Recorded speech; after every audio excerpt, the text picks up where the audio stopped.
Now, yesterday, they dropped publicly DC's trailer for the upcoming new Clayface. Now, of course, we saw the Clayface trailer at CinemaCon, and we were really wowed by it. And I think you guys had the same reaction to it that we did too. I mean, it looks truly like a horror film. It truly looks like a movie that is going to, have a shocked and all that kind of stuff. The visuals look great. And, when James Gunn said it was going to be a body horror film, I think a lot of us want to take that with a grain of salt, but it really does truly look like that. Now, the question is, a lot of people are asking, even before the trailer came out, like, why are you doing a Clayface movie even before a Batman and all that kind of stuff? And one of the questions has been, where in the timeline of DC does this happen? Does this happen after the events of the things that happened in Metropolis and the events of Superman, all that kind of stuff? Well, James Gunn addressed that, but when he was asked directly on Threads, does this happen before or after Superman? To which this comes to us from Coming Soon, where James Gunn confirmed on Threads that this Clayface is set before all other DCU shows and movies thus far, including Superman. It's the first DCU film out of chronological order, he commented. When asked about how it connected the movie will be to the other stories that are happening in the DCU, James Gunn said, it's very connected. But, as always, the standalone story is what's important. All right. Two things I take away from this that I both really, really like. One is, there's been a question, even before the trailer came out, is this Clayface in the DCU, or is it an Elseworld story? And by James Gunn saying, oh, it's very connected, well, that tells us this is our DCU Clayface. Some people were wondering if it wouldn't be, but apparently this is the DCU Clayface. So I'm excited about that, because I'm excited to see a character like this in that world. I think it's going to be a lot of fun. But the second thing he said is something he's kind of implied before that I really, really love, which is, yes, it's connected, but we don't make these movies to be connected pieces. We focus on the individual movie. It's the movie. And then if we can have this movie connect to the other things, great. But the connection is secondary. Primary, first of all, total top of the heap is, can we make a great standalone movie? That's what's most important.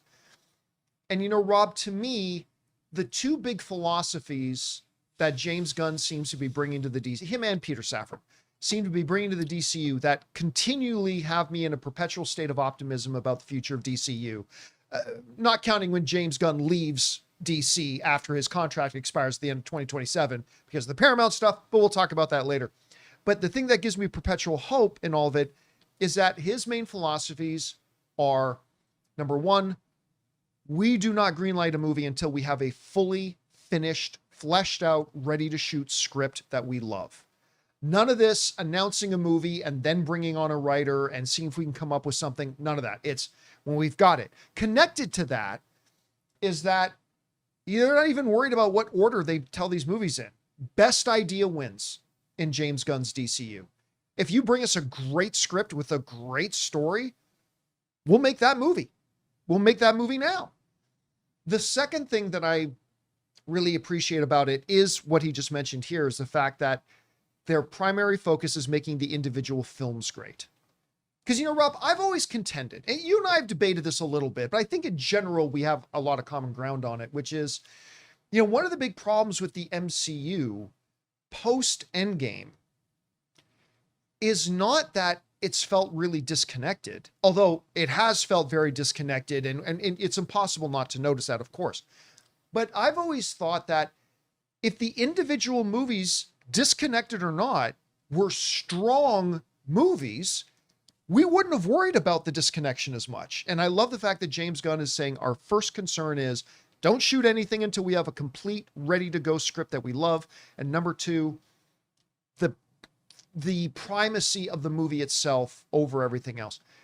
That stuff to me is really encouraging. Anyway, I am still surprised to hear that this happens before the events of Superman, but what did you think about these comments? Well, as one of our viewers pointed out, it's the same Clayface that's in Creature Commandos, the animated series, which I think is interesting. But what I like about this is, the real world, John, there's stuff happening in Los Angeles today, and there's stuff happening in New York. Same country, same stuff. They're not connected at all. People, we don't even know what half the stuff is going on in the rest of the world. And that's the reality. And I love the fact in the DC universe, Clayface might have no reason to ever come across Superman or anybody that Superman knows, or even go to Metropolis. I don't know where this movie takes place. So it makes sense that they're building a tapestry of the universe, but everybody doesn't have to walk through everybody else's movie. So there is a Clayface that lives in, I don't know, Cleveland, wherever he lives, and he doesn't have much opportunity to get to Gotham until he has Batman in his sights. Although I will say this, I think it does take place in Gotham because one of the big promo images they put out was the cover of the Gotham Gazette. Sure. So, that doesn't 100% guarantee. And if it does take place in Gotham, there's a lot of people I never run into in LA. So, I like that idea. And what I really like about that is this looks like we said, a straight up horror movie.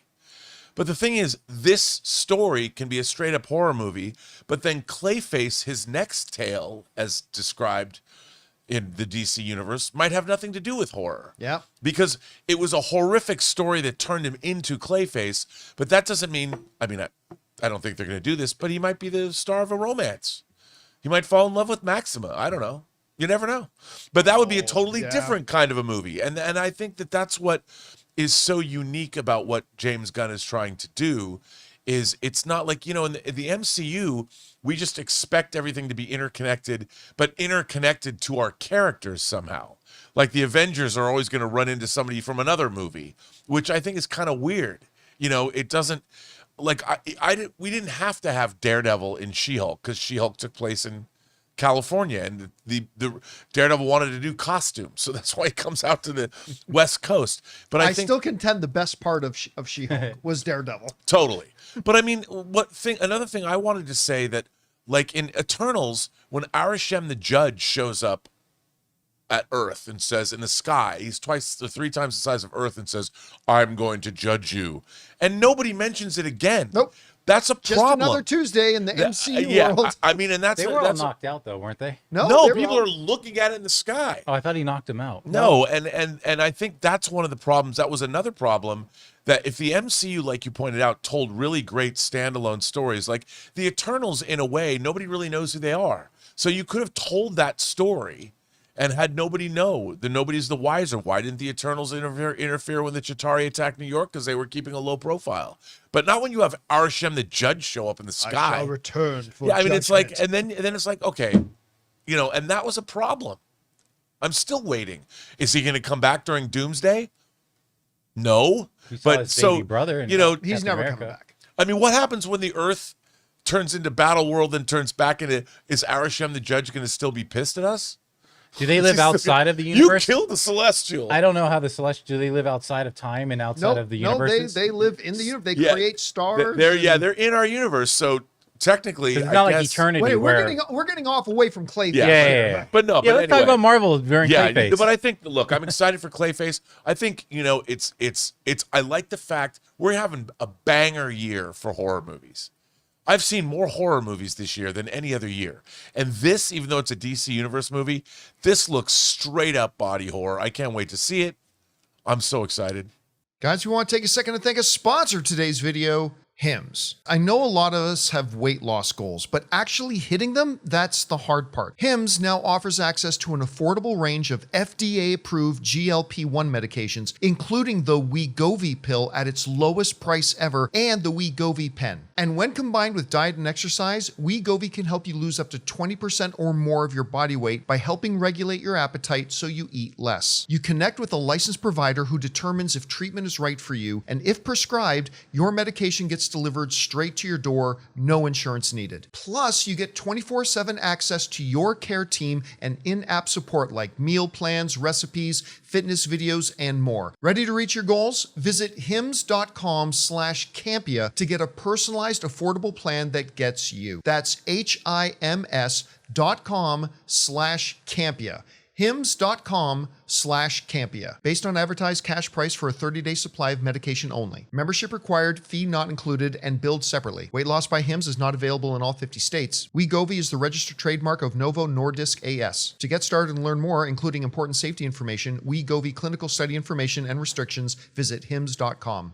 Anyway, guys, question is for you. What do you think about this? James Gunn has confirmed that this Clayface, number one, is indeed in the DCU. Something that's been implied before, but I think this is the most explicit they've ever made it. But more importantly, that it sits outside of the chronological order of DC so far. It's going to happen before the events of any of the things we've seen so far. How far back? I don't know. 2020? 2005? 1989? I'm not really sure. Whatever you guys think, jump down to the comments section below and let us know your thoughts. Hey guys, thanks so much for watching this video. Make sure you like the video, leave a comment, and subscribe to our channel. And don't forget, we have a daily podcast called the John Campea Show Podcast, available on Apple Podcasts, Spotify, or your favorite podcasting app of choice. Go and subscribe to it today so it'll be there when you need it.